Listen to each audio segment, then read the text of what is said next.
جی عبدالمتین بھائی الحمدللہ ہمارا سفر یہاں زامبیا میں بہت اچھا گزرا. ہم یہاں آئے وینسڈے کو 29 جنوری اور مفتی صاحب کا بھی تنزانیہ سے اسی دن یہاں پر آنا ہوا. تو الحمدللہ پہلے دن جب ہم یہاں آئے تو ہم نے یہاں کے مسلمانوں سے ملاقات بھی کی اور ماشاءاللہ ان کا رہن سہن بہت اچھی طرح وہ ان کے معیشت وغیرہ گزار رہے ہیں. تو وہ دیکھ کر ہمیں بہت خوشی ہوئی کہ الحمدللہ یہاں پر ہمارے مسلمان بھائی بہن کافی خوشحال ہیں اور یہاں کے مسلمان کی تعداد صرف 1% ہے، یعنی پورے ملک کے اعتبار سے. لیکن اللہ تعالیٰ نے اس کے فضل و کرم سے معیشت کے اعتبار سے کافی آگے ہیں پورے ملک سے. تو یہ ساری چیزیں دیکھ کر بہت خوشی ہوئی. سب سے بڑی خوشی یہ ہوئی کہ الحمدللہ یہاں پر بھی جیسے کہ ساؤتھ افریقہ میں اور دوسرے افریقہ کے ممالک میں مساجد، مدارس، مکاتب کا بھی قیام ہے. تو سب سے پہلے الحمدللہ مسجد جامعہ مسجد میں مفتی تقی صاحب کا پروگرام تھا وینسڈے کو شام کو. تو وہاں پر بھی بہت سارے علماء آئے.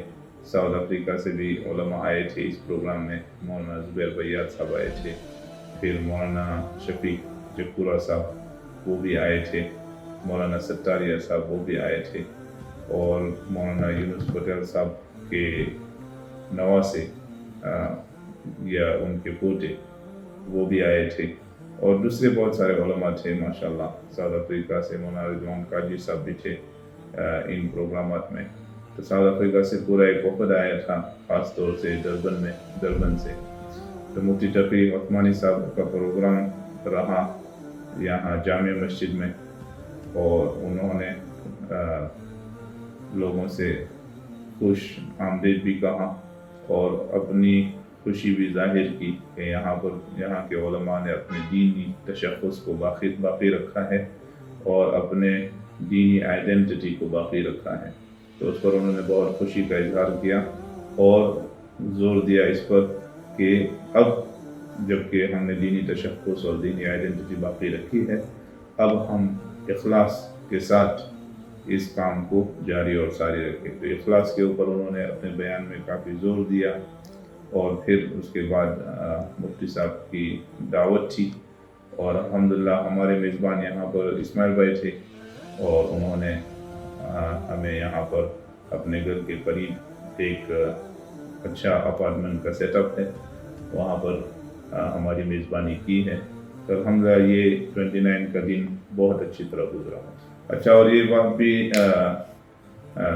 میں سمجھتا ہوں کہ قابل ذکر ہے کہ یہاں جامعہ مسجد کے جو صدر ہیں وہاں مولانا عبدالحمید صاحب ہیں، جو ہمارے لیسٹر میں مفتی ضیاء الحق صاحب ہیں، ان کے والد صاحب ہیں. تو یہاں پر تقریباً 30 سالوں سے یہاں پر صدر رہے ہیں جامعہ مسجد کے اور مدارس کے، اور یہاں پر پوری تعلیم انہوں نے ابھی تک اردو میں باقی رکھی ہے.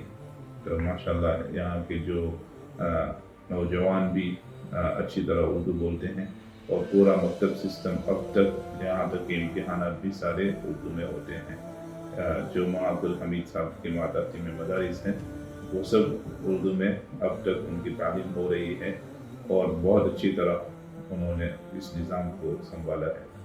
پھر 30 تاریخ کو جمعرات کو صبح سویرے حضرت مفتی صاحب کو یہاں جو قریب میں ایک آرفنیج ہے یتیم خانہ، وہاں لے گیا، اور حضرات نے ویڈیوز بھی دیکھی ہوگی کہ ماشاءاللہ یہ جو یتیم بچے ہیں وہ اچھی طرح دینی تعلیم حاصل کر رہے ہیں، اور عربی بھی اچھی طرح بولتے ہیں، اور اردو بھی انہوں نے اشعار بھی مفتی صاحب کے سامنے اردو میں پڑھے. تو مفتی صاحب نے بہت خوشی کا اظہار کیا. کی آواز تک سن سکا میں نہ غزوات میں مشرکوں سے لڑا میں، نہ ہجرات کی لذات ہوئی مجھ کو حاصل، نہ ہو پایا انصاری کی صف میں شامل، نبی آپ جس دم پہ غار ہے ہیرا میں، کوئی زاد رابی نہ نہ پہنچا سکا میں نبی آپ جس دم پہ توڑو نیرا میں کوئی ڈیرا بھی نہ پہنچا سکا میں مگر سچ ہے یہ بھی قسم ہے خدا کی محبت مجھے آپ سے ہے نبی جی صلی علی سیدنا صلی اللہ علیہ وسلم. اور یہ ایک رائے بھی دی کہ اس کو دارالایتام نہ کہا جائے بلکہ اس کا کچھ اور نام دیا جائے تاکہ جو بچے ہیں یہاں پر ان کو یہ احساس نہ ہو کہ ہم یتیم ہیں یا ان کو احساس کمتری معلوم نہ ہو. تو انشاءاللہ یہاں کے علماء مشورہ کر کے اب اس کا کوئی اور نام رکھ لیں گے دارالتعلیم وغیرہ. اللہ تعالیٰ ہم سب کو اس کی توفیق نصیب فرمائے. اس کے بعد یہاں پر فارم ہاؤس ہے جو مولانا افضل ایٹو والا ہے, مولانا لقمان صاحب, مولانا زکریا ایٹو والا, ان کے والد صاحب کی جگہ تھی اور اب ان کی جگہ ہے. تو انہوں نے وہاں پر کافی اچھا ایک فارم ہاؤس بنایا ہے. وہاں ایک قریب میں ڈیم یا پونڈ بھی ہے اور وہاں پر مفتی صاحب کی دعوت کی تھی ظہر کی اور سارے علماء بھی وہیں پر تھے. یعنی سارا دن انہوں نے یہی وقف کیا تھا اس کے لیے کہ مفتی صاحب کی علماء سے ملاقات ہو جائے. تو بہت سارے علماء جو ساؤتھ افریقہ کا وقت تھا وہ بھی وہاں پر آئے اور لنچ کی دعوت بھی وہیں پر تھی اور شام کی دعوت بھی وہیں پر تھی.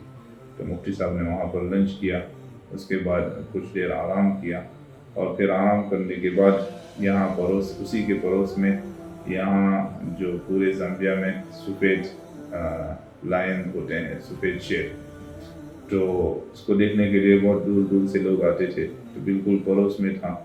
تو ہم نے تمنا یہ ظاہر کی تھی کہ اگر مفتی صاحب کو بھی وہاں پر لے جایا جائے. تو الحمدللہ مفتی صاحب کو ہم نے وہ دکھایا, دوسرے ساتھیوں نے بھی دیکھے اور وہاں پر ان کا پورا ایک فارم ہے لائنز کا. تو تین اور شیر تھے وہاں پر جو افریقن شیر کہے جاتے ہیں. اور اس کے بعد اس کے پیچھے اور 15 شیر انہوں نے رکھے ہیں.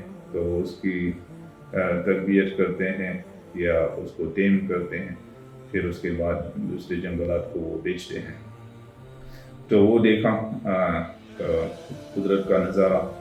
پھر اس کے بعد مفتی صاحب کا کچھ کام تھا تو انہوں نے ان کو وہاں پر جگہ دی پونڈ کے قریب. تو مفتی صاحب اپنا کام کرتے رہے, ہم اور ان کے فرزند وغیرہ وہاں پر باتیں بھی کی, کچھ فشنگ بھی جاری رہی.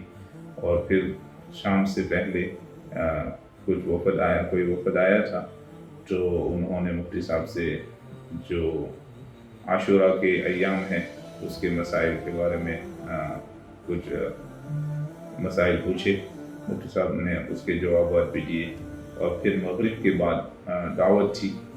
مغرب کے بعد یہاں جو اقصا کے نام سے ایک جماعت ہے علماء کی دربن میں, تو ان کا ایک میٹنگ تھا مفتی صاحب کے ساتھ, پرائیویٹ میٹنگ. اس کے بعد عشاء اور عشاء کے بعد کھانا کھانے کی دعوت تھی. تو الحمدللہ سارے علماء وہاں پر جمع ہوئے تھے جو رسافت کے علماء ہیں. اور مفتی صاحب نے کھانا کھا کر ایک نصیحت یہ دی تھی کہ ایک کھانا کھانے پر ہمیں کتنے اللہ تعالیٰ کے انعامات حاصل ہیں. اس پر کچھ مختصر بات ہوئی اور تقریباً 8 انعامات مفتی صاحب نے گنوائے تھے. اور مفتی صاحب نے ایک یہ دعا بھی یاد دلائی کہ ہم اکثر تو الحمدللہ الذی اطعمنا وسقانا وجعلنا مسلمین تو پڑھتے ہی ہیں, لیکن جب دسترخوان اٹھاتے وقت حضور پاک صلی اللہ علیہ وسلم نے ہمیں ایک اور دعا سکھائی, غیر مکفی ولا مودع ولا مستغنی عنہ ربنا. یعنی اب یہ کھانا جو ہم نے کھا لیا لیکن ہم اس سے بے نیاز نہیں ہوئے. یعنی اللہ تعالیٰ کی جو دی ہوئی روزی ہے وہ ہمیں بار بار اس کی ضرورت پڑے گی, تو اس کا اہتمام کیا جائے. اور اس کے بعد بہت سارے انعامات جو اللہ پاک نے ہمیں اس کھانے کے اوپر ہمیں دیے ہیں اس پر شکر ادا کیا جائے. اس پر دن کا اختتام ہوا تھا اور پھر اگلا دن جمعہ تھا. پھر الحمدللہ جمعے کے دن جو 31 جنوری کا دن تھا, یہاں مکینی مسجد جو جامعہ اسلامیہ جو دارالعلوم ہے جہاں پر مفتی صاحب کا قیام تھا, مولوی افضل اور ان کے ساتھیوں کا جو دارالعلوم ہے وہاں پر تقریباً 300 طلباء علم تعلیم حاصل کر رہے ہیں. مستقل پورا ایک دارالعلوم کی سسٹم ہے وہاں پر. تو اس کے پڑوس میں جو مسجد تھی جس کو مکینی مسجد کہا جاتا ہے وہاں پر مفتی صاحب کا جمعہ کا بیان تھا. پھر شام کو یہاں الاحسان ٹرسٹ ہے انہوں نے بزنس مین کو دعوت دی تھی. سارے بزنس مینوں کا ایک پروگرام رکھا تھا تو مسجد عمر کے ہال میں یہ پروگرام ہونا تھا لیکن کافی سارے بزنس مین ماشاء اللہ آئے تھے تو پھر مسجد کے اندر ہی پروگرام رکھا گیا. تو مغرب کے بعد مفتی صاحب نے جو بزنس مین سے خطاب کیا مغرب کے بعد یہ بیان رہا. پھر اس کے بعد مفتی صاحب کی دعوت تھی اور یہ تھا جمعہ کا دن. پھر سنیچر کو مفتی صاحب کا جو جلسہ تھا جامعہ اسلامیہ کا شام کو اس کی تیاریاں رہی. اس سے پہلے صبح میں مفتی صاحب نے جو لیڈیز کا پروگرام کیا. اس کے بعد یہاں پر جو جامعہ اسلامیہ دارالعلوم میں ایک نئی مسجد کی تعمیر شروع کی جانے والی ہے وہاں پر دعا کی گئی اور پھر مفتی صاحب کو جامعہ اسلامیہ پورا دارالعلوم دکھایا گیا. کتب خانہ اور مدارس یعنی جو سارے کلاس روم وغیرہ ہیں وہ ساری چیزیں دکھائی گئی. مفتی صاحب نے تھوڑا آرام کیا اور پھر شام کو مفتی صاحب نے علماء کا پروگرام رکھا تھا. یہاں کے علماء نے جو جامعہ اسلامیہ میں تھا تو 10 بجے 10:30 بجے وہ علماء کا پروگرام شروع ہوا تقریباً. اور وہاں پر مفتی صاحب نے اس کے اوپر زور دیا تھا کہ عالم اپنے آپ کو عالم نہ کہے تو بہتر ہے. یعنی عوام الناس عالم سمجھے یہ ٹھیک ہے اور سمجھنا بھی چاہیے ان کو. اس کے اوپر علماء کی عزت بھی کرنی چاہیے لیکن عالم خود اپنے آپ کو یہ نہ سمجھے کہ میں بہت بڑا عالم ہوں. تو اس کے اوپر تقریباً 1 گھنٹہ مفتی صاحب نے بات کی اور اس کے اوپر آج کی مجلس کا اختتام ہوا اور کل واپسی ہے مفتی صاحب کی. اللہ تعالیٰ ہم سب کو اور یہ خاص طور پر زامبیا والوں کو اللہ تعالیٰ اجر عظیم نصیب فرمائے کہ انہوں نے یہ میزبانی کی حضرت مفتی صاحب کی اور ہم جیسے ناکارہ کو بھی ہمت افزائی کی کہ یہاں پر آئے مفتی صاحب کی مجلس میں اور ان کی صحبت حاصل کرے. اللہ تعالیٰ قبول فرمائے اور ان حضرات کے قدم بار بار ہمارے ممالک میں اور ان ممالک میں بار بار ان کو لائے تاکہ امت کو ان کے مواعظ اور نصائح اور صحبت سے فائدہ ہو. جزاک اللہ خیر. السلام علیکم و رحمۃ اللہ وبرکاتہ.